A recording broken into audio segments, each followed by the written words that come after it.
ನಮಸ್ಕಾರ, ಹೇಗಿದ್ದೀರಾ ನೀವೆಲ್ಲ? ಮೂಡಬೆಟ್ಟು ಶ್ರೀ ಮಹಾಲಿಂಗೇಶ್ವರ ದೇವಸ್ಥಾನದಲ್ಲಿ ಅಷ್ಟಾವಧಾನದ ಸಂದರ್ಭದಲ್ಲಿ ನನ್ನ ಶಿಷ್ಯರು ನೃತ್ಯ ಸೇವೆಯನ್ನು ಮಾಡಿದರು.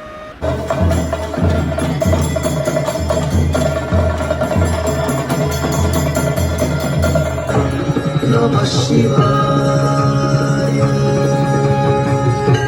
ನಮಃ ಶಿವಾಯ.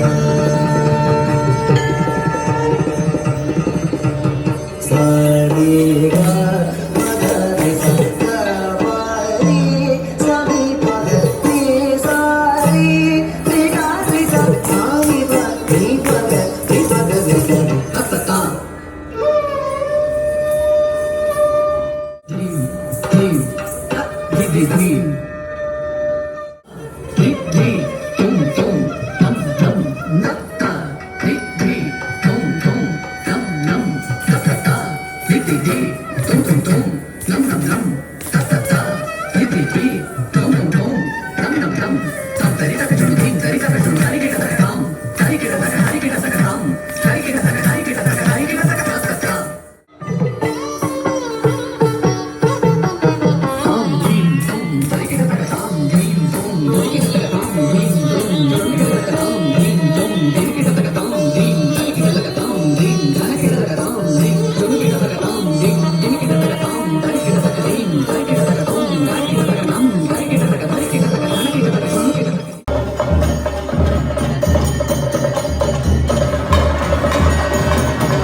ಇನ್ನೊಂದು ಹೊಸ ವ್ಲಾಗಲ್ಲಿ ನಿಮ್ಮೆಲ್ಲರನ್ನ ಕಾಣ್ತೇನೆ. ಅಲ್ಲಿವರೆಗೆ ರಾಮ್ ರಾಮ್.